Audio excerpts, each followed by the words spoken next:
Assalamualaikum warahmatullahi wabarakatuh. Perkenalkan, nama saya Aryo Ganugroho, NIM D03219003. Saya dari program studi Manajemen Pendidikan Islam, Fakultas Tarbiyah dan Keguruan, UIN Sunan Ampel, Surabaya.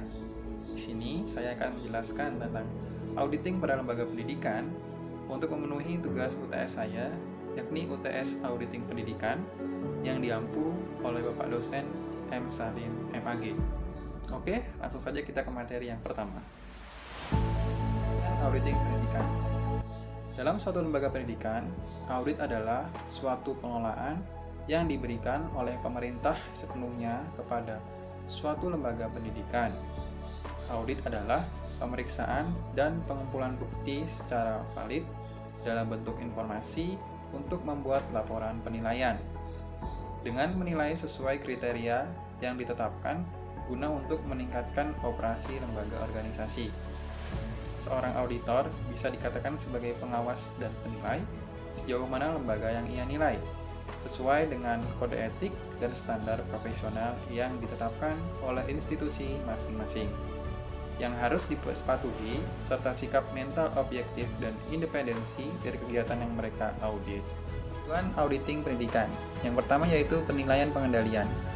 Pemeriksaan operasional berhubungan dengan pengendalian administratif pada seluruh tahap operasi lembaga pendidikan yang bertujuan untuk menentukan apakah pengendalian yang ada telah memadai dan terbukti efektif serta mencapai tujuan suatu lembaga pendidikan. Yang kedua yaitu penilaian kinerja.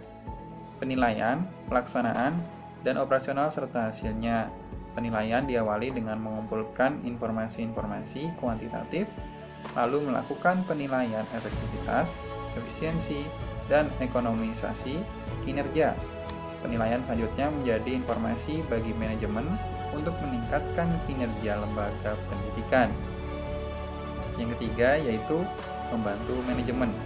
Dalam pemeriksaan operasional dan ketaatan, maka hasil audit diarahkan bagi kepentingan manajemen untuk performansinya, dan hasilnya merupakan rekomendasi atas perbaikan-perbaikan yang diperlukan pihak manajemen. Selanjutnya yang terakhir yaitu Standar Nasional Pendidikan.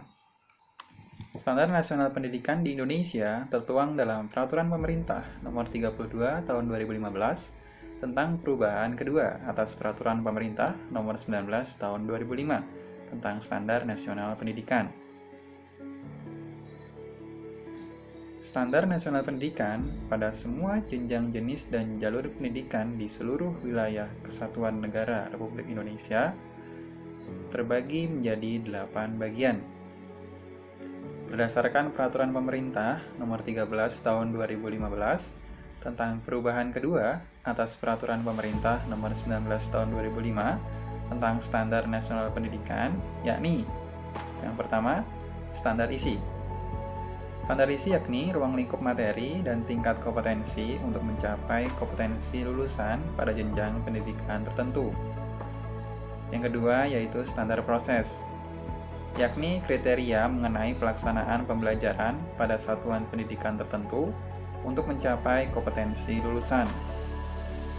Yang ketiga yaitu standar kompetensi lulusan, yakni dasar penilaian mengenai kualifikasi kemampuan lulusan yang mencakup sikap, pengetahuan, dan keterampilan. Yang keempat, standar pendidik dan tenaga kependidikan, yakni kriteria mengenai pendidikan prajabatan dan kelayakan fisik maupun mental, serta pendidikan dalam jabatan.